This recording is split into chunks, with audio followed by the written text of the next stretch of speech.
we are back. I got you. Reverb in here. Oh, I got you fine. Yeah, good. All right.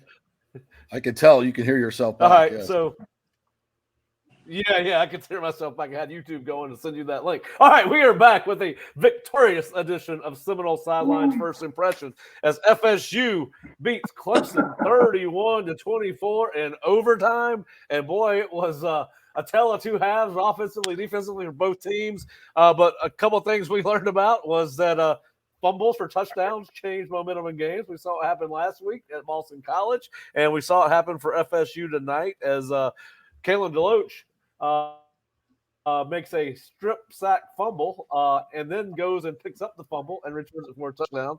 And then, of course, we found out, we're reminded why they brought Keelan Coleman to Tallahassee as he makes a great catch in overtime. 31-24, boys. I don't even know where to begin as I start looking on, as I try to look at stats and talk to you guys. There's a lot of good to talk about. The important thing is, listen, you beat Clemson for the first time since 2014. You beat them at home. You beat them in overtime. And looking at the schedule moving forward, really, if FSU plays the way it did today with that kind of intensity all day, wasn't perfect, but you've got Duke, Miami, and Florida really are the only teams on the schedule that as it sets up today with the way other teams have played that might be able to obviously stay with Florida State. And, Duke and Miami are the only two conference games. But, Jerry, let's start with you. This show is called First Impressions for a reason. We have had no benefit of replay, and we're reacting on the fly here. We don't even have time to break down the stats, really. But what were your impressions of the game? Well, I thought the defense was the difference. They played poorly. We were all worried about this going into the season. We were worried about that secondary. And that first half, it was as if Clemson they just knew what we were going to do, and they had an answer for everything that we had defensively. At halftime, it was a tale of two halves, as you said. We still didn't play great football in the second half, but we held them to one touchdown. We stopped them in the red zone and forced them to try a field goal, which they missed, thank God. And we had the strip sack score. So the defense gave up one touchdown, and they scored one touchdown. And in terms of lighting up the scoreboard, that was the difference. Yeah, and all the scoring for the most part happened in the first half, with FSU scoring on 3 straight possessions, 17 points. I'm sorry, one of those drives was in the field goal to start the third quarter. Clemson scored on 3 of its first 4 drives, including a field goal on its first drive, then 2 TDs after that. And then, of course, in the second half, we saw the exact same opposite of what we saw in the first half. FSU's defense started bringing pressure. Clemson did not have a drive of over 44 yards after its first touchdown in the second half. And then, of course, Florida State got throttled down too with some things Clemson did. They only had one drive of over 41 yards in the second half. Listen, it was 45 yards, excuse me, which was a field goal drive to make it 17-17, I believe. So it was a tale of two halves. Listen, FSU started, but before we get into that, I want to get your first impressions, JP and Kez, but JP, we'll start with you. Well, first of all, I want to say how happy I am to get a win over Clemson. And number 2, to be on with this panel. These OGs here with Kez and Jerry and you, man, this feels like it's 1995 again. This is good stuff. So it's great to see you both. And you too, Pat. Thank you. It just, it was just to, let everybody know, me and Pat and Jerry, we're nitpicking before we come on here, and we'll get to all that. But let's, like Jerry, you said, man, let's state the obvious. The first win over Clemson was 2014. You're at least for me, you're 2 years ahead of schedule for what Mike to get back into the national championship conversation. I think you're still 2 years ahead of where I thought you could be. Should have taken longer, but God bless the portal and NIL. A lot of people doing the right things. I think this is a time to say the administration has finally figured stuff out. We're heading in the right direction. NIL is good. We're using the portal. We got a hell of a freaking coach. We got a great culture that we're building. And this win today signifies that FSU is back. You got to beat the bully. And there were many opportunities to lose this game today. and we'll get into some of the minutia of it, but I'm not going to get lost in the fact that this is a huge freaking win to even get to this point, to beat Clemson on the road, to go to 4-0, to have a win over LSU. You know, this is freaking fantastic. We know where we were. Just, hey, we are not too far removed from losing to Jacksonville State, for God's sakes. 2 years ago. 2 years ago. Don't trigger me. Hey, Kez, what are your first thoughts? You know what? Just for big picture, right? The big picture for us is, you know what? I think you have an identity of the team, right? You know, you said from last year to this year that they learned how to finish games, and so I've just been a part. I've been a part of some wild rights, and I've seen teams that just like, you know what? They just can't help. They can finish games no matter how it happens. They seem to be in the right place at the right time. A play happens. They keep fighting to the end. A block field goal, something happens to where they can make a play at the end. And that is a positive, because that doesn't talk about, you know, strategy and plays and calls and all that kind of stuff. That talks about your belief and your belief in your coaches, your belief in your team, and your investment into the program. And so what we look at now is we got great investment in the program by the players. Okay, those guys don't stop playing until the last whistle, and they keep playing. So if you win close games like that, that's what usually happens. So that's the big picture for me, is the culture is good. All right, the belief is good. The camaraderie and team is good. You know, and then we can get down into the details of some of the things you don't like, right? I got things I like. You know, I like obviously Kia making a play at the end, and then Johnny having a big game. Johnny had a big game, you know, although he got a lot of opportunities on fade routes, but Johnny had some big plays in the game to where he made them pay for playing man coverage and zero coverage out there. And so you want to consistently see that you know, guys can't consistently. Well, you got to dictate, and so we were able to dictate some of the passing game. Our running game wasn't as good as I thought it was going to be. My goodness, you know, and so that thing was just kind of tore up from the floor. It was beginning of the game. It was kind of, you know, it had some promising plays, but by the end of the game, that thing we were getting battered. And then also our protection was not as good on offense too. And then, you know, and defensively, I thought we played good. I thought we had better pass rush than we had. Yeah, and it was sporadic, but they seemed to handle us a little bit on our pass rush, you know. And again, he got rid of the ball pretty quick, and that's why they didn't have a whole lot of down the field passes. But you know, they still seemed like they were stopping us from getting the pressure we thought we could possibly get. Agreed. Yeah, listen, it was you know, back and forth the first half, and everything kind of shut down.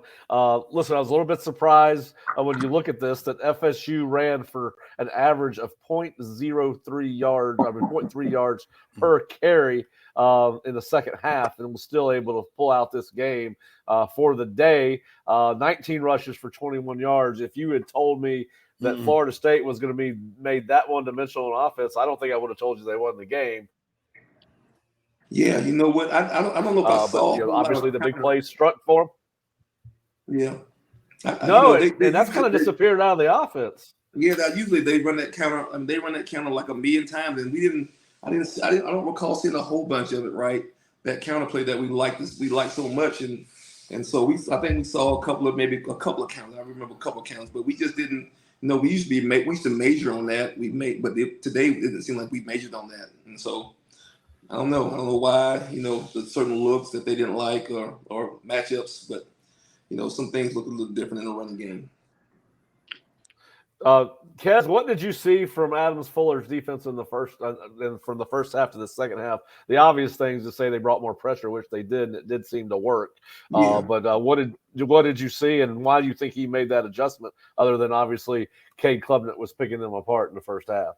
Yeah, man, you know, and I think that's what it was. He had to bring some more of his exotic blitzes too. You know, some outside, you know, what guys were kind of linebackers were delayed blitzing, and you had corner blitzes and free safety blitzes, stuff like that, to be able to see if they can mess with him. And so, I mean, I think for us, well, we usually don't have to do that, right? Because we got really good defensive ends and really good defensive linemen, so we usually don't have to do that. But, you know, I felt like he had to pull that out there to get some pressure on this guy to get him off his rhythm. And it hit home. It hit home. That was a delayed blitz by Kalen DeLoach there that got in there and caused that fumble. You know, I didn't think he was going to get there, but it just timed up. It was perfect. It was his backside. It just so happened to be one of the plays where he's down the field throwing the ball, and perfect timing. Bam, ball's out, picks it up, and he's touchdown. And so, You know, I mean, I think that was great. I mean, we had to do something because they were physical. They were more physical than us, which is shocking to me. Yeah. But they were more physical than us on both sides of the ball there up front. Yeah, I good thought thing Brandon Fisk. Good thing Brandon Fisk handed that off to Deloach. Yeah. No, big boy. No. Yeah, get rid of that ball. Give it to number 4. Let him get to the house. Yeah, I was standing up just screaming, "Go, go!" And yeah, that was obviously the biggest play of the game. When you get outgained 429 to 311, outrushed 126 to 22. Out time of possession by 10 minutes. But you got the big turnover. You know, turnovers. Scooping scores, pick sixes. What is it? 85% of the time, 90% of the time you win a game with one of those. Yeah. They're huge turns. And in this game, to me, was about just big plays. That play, the missed field goal. Thank God the writer's strike is still on. Yes, I mean, I was like, oh my God, this guy's definitely gonna make it. This is too scripted, my God. And then he hooks it, and I'm like, oof. And then you get the reprieve, and offensively, boy, did we call some bad series late in the game. You know, late in regulation, just drop the ball off to a running back on 3rd and 9, get 4 or 5, and you're going to go for it on 4th down anyway.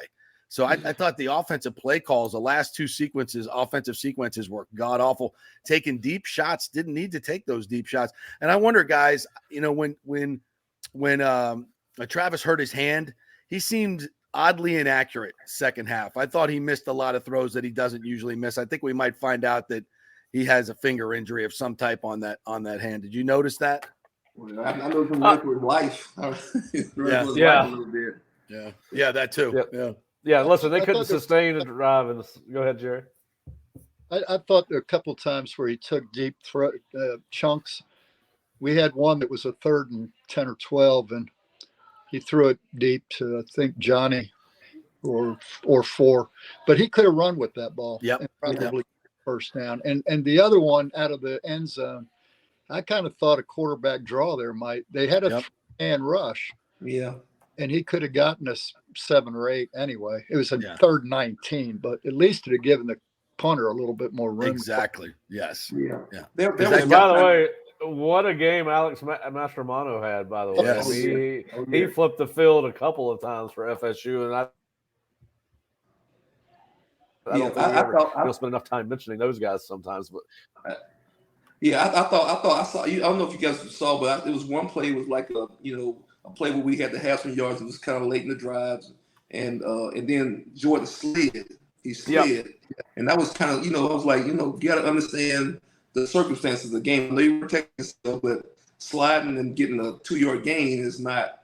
It's not the time for that one. So I don't know if he was hurt or he felt. Well, he felt very unlike him. Very unlike him. Very unlike him in that moment, that big game. Kez, let me remind you of our pregame talk. You said in our pregame that what we do in the first part of the game will kind of dictate how the coaches feel about themselves, about their team.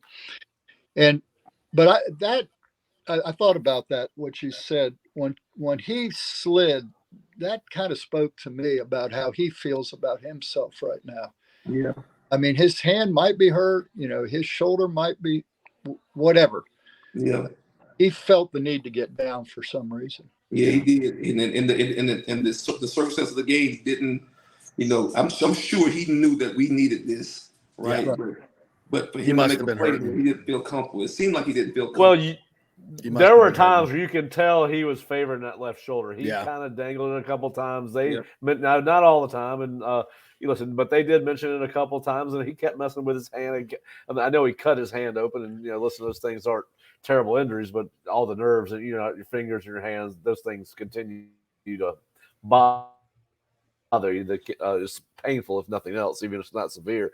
I think that I think he was a little hurt. I think he probably knew they needed him in that ball game, just the threat of the run from him to keep the comeback going. And listen, going back to Mastromano for a second, guys, 6 punts, 49.3 average, long of 59. Wow. 4 of his 5 punts were 50 yards or more. I believe it was 2 inside the 20. So 1 inside the 5. Yeah. So he had he had a big game, and I thought both punters did well. But the only one really concerned about is Mastromanno. But he had a heck of a game and an impact on this game, and flipping that field. Anytime you punt the ball for 50 yards plus 50 4 times, you're having an impact on the game. Let's talk about special teams and the effect they can have in a close game. Florida State won the kicking. Yep. The kicker won it, and the punter won it. Yeah. And I don't think our returns did anything to hurt us. Yeah. Well, I think our team is not concerned about returns a whole lot because I think the focus has been on offense. Our offense is good. Just make sure we get the ball. And so Kez is not a great punt returner. He's there to catch the ball. And so they just want to get the ball and get it to Travis's hands. And so our offense can be the main factor on that deal. If I'm nitpicking some of the coaching decisions, I thought the offensive calls, as I mentioned, were not great at the end of the game. Defensively, it seems like on a lot of third downs and third and long, especially last week against Boston College, teams are getting whatever they want. Right? They're getting what they want. They're getting good matchups. Jerry, we talked about this before. The slants, the one-on-one slants seem way too easy. Some dump downs to the backs seem way too easy. And that's concerning to me. I know they were only 6 of 14 on third down. I thought their numbers would be better than that. Yeah, I did too. I thought they would be better when I looked at the stat sheet. Yeah, and they did convert a fourth down, but I'll nitpick that a little bit. I think we could be better, but the numbers, 6 of 14 on third down is not bad. The FSU was only 4 of 13. Their third down calls are a little curious as well.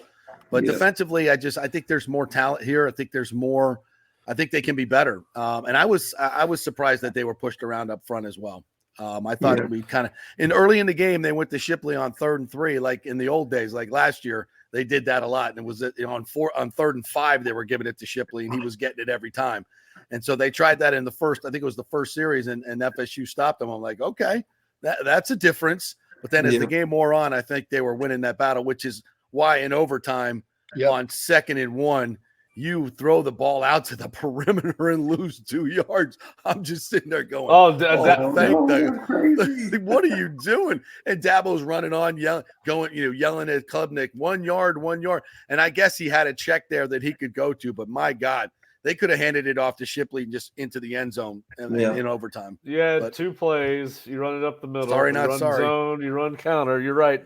Dabo certainly helped in that regard, and so did Garrett Riley.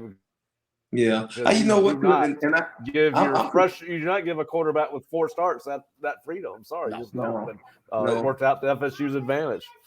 Yeah, I am concerned about our third downs on both sides. Really, if you look at it, Ray, they seem like they got more third downs in tough situations than I think they ought to. Now it wasn't super high, but it's just in pivotal moments they were able to convert those third downs, and then we have struggled on third downs, and that's been a pattern for the last couple of years. We're really great on first down play action, first down, second down play action, short yardage play action. We're really good at that, but we're not very good on third downs, and so that's concerning. And I think that was one of my notes before the game is just either stay out of third down, or third long, third and long, third and medium. Really, we struggle with third and medium too as well. So we're just not very good in those moments, and so I just think that's an area of concern. If we can get better at that, then we'll have more production. We'll wear the teams out. We'll get a chance to get understanding of what they're doing, because you get a chance to more bats, and then you get a chance to be able to have some other calls that you can kind of sew into the context of the game. And so, is that play calling mostly third downs, offensively and defensively? To me, it seems like that's where great coaches make their hay. You've got that play sheet where you've got a couple matchups that you've seen on film this week. This is the time to go to that on 3rd and 6, 3rd and 7. You execute it, and that's such a game changer. Is that more play calling, you guys think? Well, I think it's play design, or really emphasis, right? If you look at Florida State, we are a first down run play action team. Our primary focus is going to be first down. We don't want to get behind the stick. We don't want to measure behind the sticks. We don't want to be in third down. If we're in first down and we're getting 5, 6, 7, 8 yards, it's hog heaven. And when we get to third downs, we don't have enough concepts in the game to be able to to be able to win in that situation, right? That's to me, that's West Coast, that's air raid, fully air raid type of stuff, and that's not what we hang our hat. We're more of a run, play action, type of team, and so if we can stay out of third downs, it's for our benefit. But if we get in third down, we struggle. We struggle. Well, and I think Pat, a part of that was your average third down distance was 8.1, and out of those, 5 were 9 plus or longer. You were 0 for 5 on those. You were 2 for 2 on third and shorts, which is 1 through 4.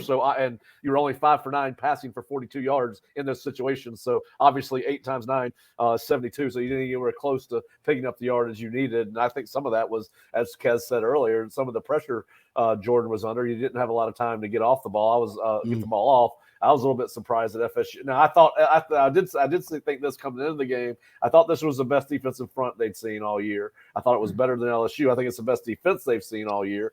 And the stats bear that out, right? I mean, you can't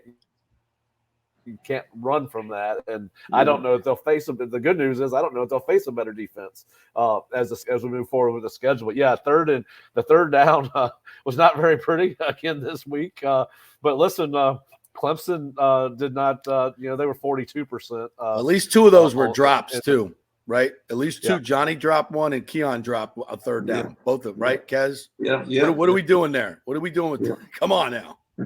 Yeah, Keon got to attack the ball downhill. He was waiting. The guy was able to recover, and Johnny just got to catch the ball. So you got to catch the ball. And some of those give him a chance. You got to give some of those guys a chance too as well. Some of those back shoulder throws and jump balls, man. If it was me, I would say, man, you gotta at least get a pass interference, collision that guy, push him, you push him, or him push you, something, getting body. Don't just let him, a little guy, get a knockdown without having to come in there and play a little post basketball, right? And so him and Keon, right? If you get one of those fade balls, man, you gotta pass interference me or something. We're gonna have a collision. Coach, you're gonna be mad at me, or I'm gonna be mad, or his coach gonna be mad at him, because we're gonna push and pull a little bit. Yeah, I thought there were some drops early that really cost, and then you had a couple of illegal formation penalties. They had that on 4th and 1, where they completed the pass to Keon. I don't know why they didn't use a timeout in that situation. You had multiple guys looking over the sideline trying to figure out where they were supposed to line up, and then you complete a pass. It would have been called a timeout. I think it was the first half. I believe that was a first half situation. I could be wrong. It might have been early third. But certainly there you don't take any chances because you end up punting the ball and giving it back to Clemson, which at that time was moving the ball really on a fairly really well at that time. So yeah, I thought that was a little bit odd too. And then you look at third down, and both teams were averaging almost 7 yards per first down play, and then to find themselves in third and long so many times kind of surprised me. And I have not looked at the penalty sheet yet, so you'll have to excuse me for that. I don't think it was. I don't remember seeing a ton of flags in this ball game, and maybe that's because I was at Boston College last week and there were flags every other play. Yeah, and I'll say this right here too. I know we were talking about just the jump balls, the fade balls that they were throwing on third down and stuff like that. But a lot of times they were playing man and they were sending pressure too as well. That would dictate, those type of throws in those moments too. You got so many routes that you're going to run against press coverage, slant, or especially getting pressure or fade. And so you got to pick one of those bad boys that's getting the ball. You got to run on the slant, or if you got a shallow cross or some kind of way you can get. But it's very hard when you getting pressure and some of those exotic blitzes with press coverage. So you just got to win those things. You just got to win them. Listen. This is an interesting stat. Johnny Wilson, 5 catches on 14 targets. Keon, 5 catches on 11 targets. Yeah, so that to me is a very interesting stat. I'd have to go back and look at the throws again, as we will tomorrow. But yeah, that just jumps out at me right there. I'm glad they started throwing the ball to Keon. Go ahead, Jerry. It's a 40% completion on target. Not very good. Yeah, not very good. And then I saw. I mean, some of the throws were not. I mean, some of them were Travis, some of them were those guys too as well. Some of the throws, and so I think it's a combination of both those guys, and then also some of the pressure too. They had more. Travis had more pressure today than he had, and then a lot of those pressures too. I thought Travis would have been able to escape from, right, and he didn't. And I wonder why too. I was watching him. I said Travis is fast enough to get out of there. Right. You weren't right today. Yeah, it does seem like that he was not feeling confident. And use all of his skills and abilities and his physical prowess. And I can't help but to think his injury issues are in there. Yeah, I think so. Yeah, I agree with you. The ducking down on run, the slide down, that's something we are not used to seeing Jordan Travis do. We talked about it on the pregame today. I think if Mike had asked him to run the ball 30 times, he would have run it 30 times. Now, post-game, I'm not sure that's true. I am concerned a little bit about that shoulder. The good news is they got a week off. Then you got Virginia Tech coming to town. It's not a team, based on what we've seen so far this year, that should be able – you shouldn't have to run Jordan a lot against them. You should come out and take care of business. They're one of the I said that going into Boston College, who was one of the worst teams in the ACC coming into that game. But, yeah, listen – listen, we've said this after the LSU game. Guys, when you're playing this caliber opponent, it's not all going to look pretty. It's not – you're going to go through ebbs and flows. It's not a Boston College. It's not a Southern Miss. It's not a Duquesne. There's going to be ebbs and flows. And the one thing that I can remember, Jerry, us talking about, and Kez, I think you had been a part of this conversation. JP, you and I talked about it. When Mike Norvell got here, what we wanted to see before a win even was see a team that would fight for 4 quarters. Oh, yeah. And I think we're getting into the point now where maybe what we saw today was a team that wanted to win that ball game the most, even though, to JP's point, on both sides of the equation, maybe the coaching wasn't up to par. Yeah. We talked about Dabo. I got a couple of texts during the game that had some issues with Mike's play calling in the second half, and I'll go back and look at that and see what I think about that. But listen, did the team that wanted this game the most win it today? I mean, it was – but I thought both teams played hard throughout. They were neither one perfect, and there's a lot of stuff in the secondary at FSU and even at the second level with the linebackers that have to be cleaned up. I was very discouraged by the inability to run the ball, although I do think Clemson's defensive line and linebackers were the best we've seen so far this year, and that plays a factor in it. But listen, I think the team that wanted this game the most and was most lack of a better term, most complete, because you factor in the special teams, and Fitzpatrick was perfect. Their kicker was not. But did the team that wanted this game the most win? Yeah, absolutely. Yeah. What are your thoughts on that, JP? Yeah, I think they did. And to your point, and what I was saying early on, the culture is back to the point where these guys will fight their ass off, and they will not. And that to me shows, that's the biggest thing. You got to have guys that want to win. For a long time here, there were guys. We saw a lot of quitting out there, and it was tough to see. These guys don't quit. They fight hard. They play hard. They play hard for their coaches. They play hard for each other. And I love seeing that. So I'm now looking at this from a perspective of, we're at 4-0, having played in LSU, having played on the road at Clemson. Neither one of those games, obviously, at your home. Having survived a tough road game as well. I mean, we know some stuff about this team. We know some stuff. And you look around the nation, who's great? Nobody. Nobody's great yet. Nobody's shown me anything yet. So are we one of 6, one of 8 that can win it? Yeah, I think we are. Are we good enough after not running the ball today and getting pushed around a little bit defensively against the run? As you guys said, that's what scares me, because if you get into a physical game with Georgia or Alabama, almost put Alabama in there, Georgia or some of these other Michigan, teams, Michigan, Ohio State. Yeah, I mean, I don't know. I don't know. But I like a lot of what I said. I think we got a shot, which is better than I thought we'd have for a long time here. Well, listen, and I think it speaks to the volume of players they have on the perimeter that you can be shut down like they were in the run game, and you've got a Keon Coleman and a Johnny Wilson. And I still don't understand why the tight ends are not a bigger part of this passing game than they have. But that is one thing that does baffle me. But listen, I think it says a lot to those two guys in particular. And listen, they're mismatches from a size standpoint for sure. 6'7", 6'4". Keon, he had a drop early. One of his catches was taken back because of that illegal procedure. But I think what it shows opposing defensive coordinators moving forward is, listen, you can try to take away the run, but we're going to find enough big plays because in the offense to overcome a bad day rushing. And I think, as negative as it was that you could not produce anything in the run game. And listen, if Jordan Travis has been healthy, which we all think he was after watching this game, I think obviously that opens up an extra hole in your offense because you got to account for them. They didn't really have to account for them today, but other opposing offenses will. So I think you can look at this both ways, and we all have coaching backgrounds and all competitive backgrounds playing. Our tendency is to look at what went wrong, right? But you got to think if you're Florida State, an opposition coming into Florida State, or when they go on the road, you can try to shut down the run game, and you can crowd the box kind of like Florida State did, or Clemson did, and Florida State's going to find some success in the deep passing game. I was a little bit.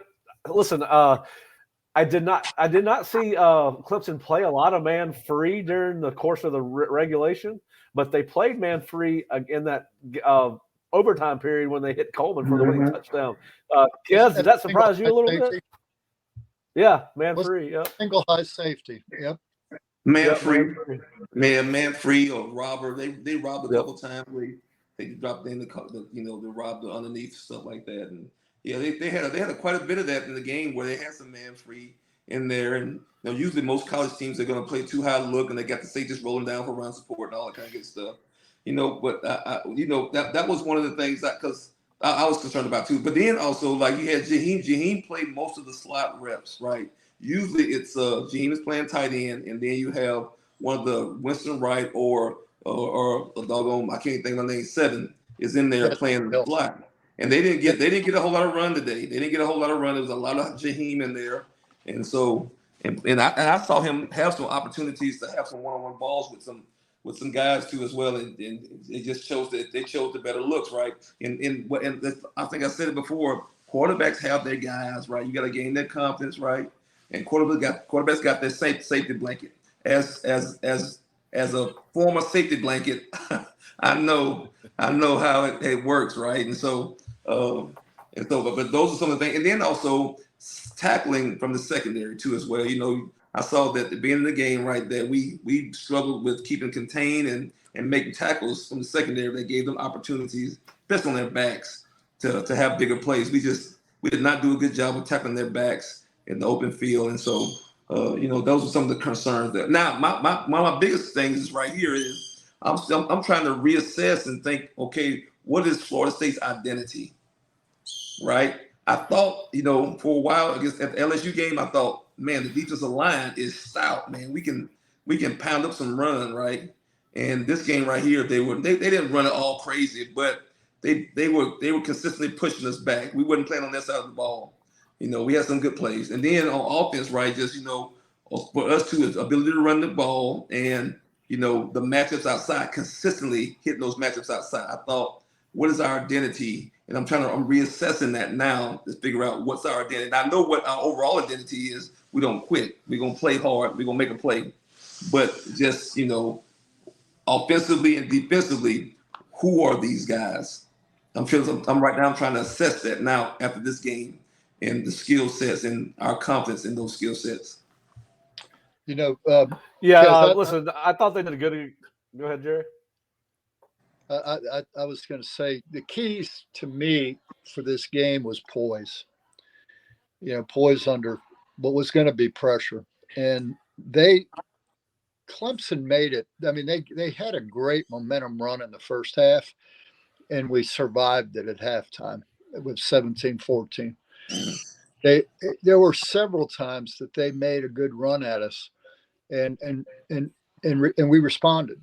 And that's something we haven't been able to do at Clemson in years past. So I thought that was good.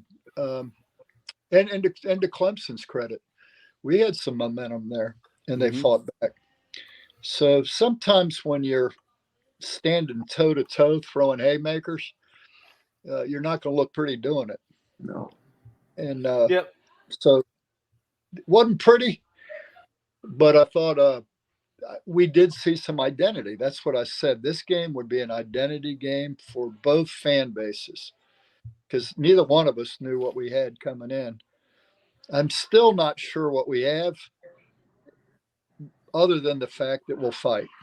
Yeah. Well, I think you've got a team that's athletic enough and gifted enough, particularly on offense, that it can overcome a bad day. I think that's what we saw today with Keon and Johnny and Trey had a good day catching the ball. I think he was 3 catches for 50 yards, and one of the catches he made on the it was a heck of a catch. The first scoring drive was a great catch on the sideline. So, listen, and defensively, I thought they did well against the run. I mean, they held Shipley to 67 yards on 18 carries, which is a 3.7-yard average. That guy had 130 yards after contact coming into this game. I didn't see him bounce off a lot of people. 2 or 3 runs maybe. And then Maffa had the hot hand for them, 10 rushes for 69 yards, and I didn't think they fed him the ball enough. So I'd take that. Now, one thing I would like to see happening moving forward with a critical eye is we keep on seeing these young, inexperienced quarterbacks come in the last 3 or 4 years and have these career days. Clay Kubnick was 25 of 38 for 283. The fumble was not his fault. Maffa missed the block. It's the second week in a row we've seen a guy that has less than 5 games of starting experience come out, and he looked like a senior quarterback in that first half. So that would probably be I think I was more frustrated with the lack of ability to cover receivers and have these kids have success than I was the rush defense. Listen, tackling was an issue in the first half, but it certainly improved in the second, and where it just turned in kind of a bloodbath where these guys were stifling each other. I mean, you look at the drive chart in the second half, I think the longest drive for either team was 8 plays, and it was only about 50 yards, if my mind serves me correctly. I'm going to pull it up right now. But, all right, guys, so 4-0, can't be nothing wrong with that. Nope. So you got a week off. Then you got Virginia Tech coming in. And then you've Virginia Tech at home. You got a 3-game homestand, I believe. Then you got Virginia Tech. Let me scroll down here, and I can tell you who they got after that. Syracuse and Duke, number 18 Duke. And then you're on the road at Wake Forest, then at Pitt, then Miami comes to you before North Alabama. What do you guys think? What does this win do for this football team as it gets ready to have a week off and then go into a 5-game ACC run? Jerry, I'll start with you. I think the big thing they need to do is rest. I mean, they need to get healthy in the next couple of weeks because it's going to be a tough run. I mean, Miami, Duke, Florida, and who knows who else. But we got to get healthy. I think we're nicked up. Yeah, and everybody in college football is at this point. But Robert Scott's got to get back. We got to get our safety back. Yeah, that hurt today. Yeah, and so I think that's the big thing. Just get healthy. Yeah, get Dent back. Yeah, and and that'll help you in your secondary, I think. What about you, it's not going JP? to solve it, but yeah, bye week. We had a bye week, right? This week, right? Yep, so it comes at a really good time. Get some guys healthy, and I think do a lot of self scouting. I think this team's best football is ahead of them. I really, I think the athletes on this team, I think the talent is there. I don't know if the coaches have figured out, as we talked about, where their best options are on third down, who their best options are, where to go. I think there's a lot more in this team. That second half at LSU tells me there's a lot more in this team because that team can't be beat. That team we saw in the second half at LSU, they pushed all the right buttons. I think they showed, from a talent scheme who they are and who they can be. The last 2 weeks have been question marks. The more film others get on you, the more they can do to you. So our coaches have to step up with some good self-scouting and come up with some schemes, maybe have a little bit more of an identity, Kez, to your point, and Jerry, to your point. And I think this team can finish with a flourish, but they've got to continue to get better. This is a key moment. This bye week is a great opportunity for you. I saw during the Super Bowl run for the Bucs a couple of years ago. They had a bye week right after they lost to Kansas City, but they really knew who they were and what they had, and Brady and the whole bunch. After that, they went on an 8-game run. They just got so much better. They were so much better on third down. They self-scouted. They figured out what they do best and where they can attack other teams. And I think that's where this coaching staff needs to go right now. They need to get guys in the right positions and start calling of some plays in key spots that really take advantage of the talent that we have in Trey Benson and Teofili and some of the backs and the tight end. To your point, I mean, you've got to get Shaheem Bell more into these games and key third down plays. So I think there's a lot more football ahead, and I think that their best football should be ahead of them. Kez? Yeah, what was I going to say? I think, again, there's so much pressure to peak at the first game of the year. The first game of the year, my bird is talking. You cannot talk, bird. All right. There's so much pressure to peak at the first game of the year. The first game of the year, you're supposed to look the best you're going to look all year. The second game of the year, you're supposed to look the best you're going to look all year. The third and fourth. And a lot of times what happens is right here, especially in our situation, right, where you have a lot of guys that come in and different guys, you have to mesh. You got to be able to see what the guys can, how they play in the system, what they can do. They get to get comfortable too as well. And so I think we still have a lot of those things going on in our offense and our defense too as well. Is guys getting to understand who they're playing with, right? And I think it takes a while for that to happen. And it's such pressure to try to be peak, to be the best. You're national championship level by game 4. And that's not true, right? It's not true that you're going to be at that level. And so that's my thought, really. Just, I think we got to survive.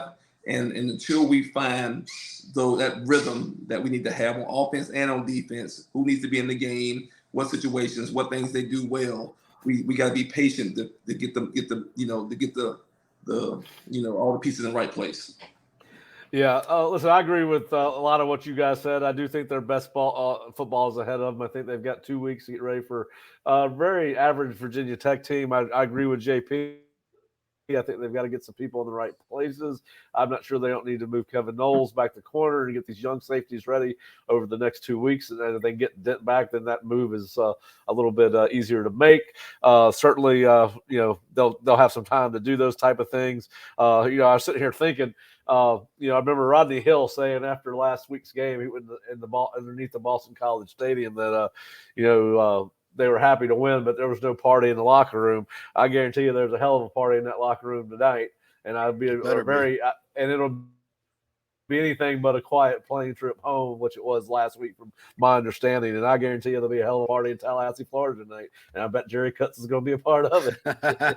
Better be. Let's all head out to Tennessee Street. Let's go. Yeah, well, I'll be there in spirit, buddy. Or I think it's College Town now, and I think JP's going to have a good time. And I think everybody should enjoy this victory. It's been a long time coming from Florida State, and we've been wanting to have one of these conversations for when Jerry and I restarted this thing with Bob in 2019. We didn't know what we gotten ourselves into from a football watching standpoint, and we used to come on these shows on Sundays and be very, very depressed. And Mark and I felt like we were gluttons for punishment because we would do these hour-long shows on Sundays after some of the worst football we'd ever seen. So I guess listen, it's fun. I agree with everything you guys said. The program is headed in the right direction. I think we all know that. Florida State's now won 10 games in a row. I think they're 10 of their last 10 of 14, right? 11 of 14, something like that. But anyway, I'm sorry. 10 in a row. That's all that matters. 10 games. Let's go. Yeah, 10 in a row. That's all that matters. I'm not good at math.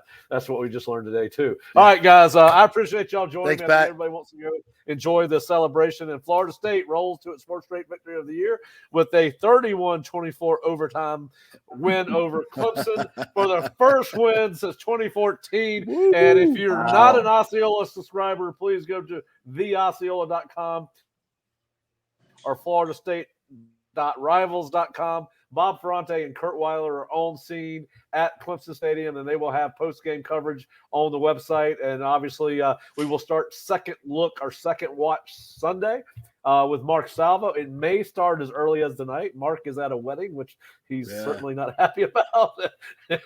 But he's going to try to start watching the game tonight. But listen, victorious day for the Noles. No weddings allowed in football season. Everything is in front of Florida State as they are the leader in the clubhouse in the ACC right now. Let's go.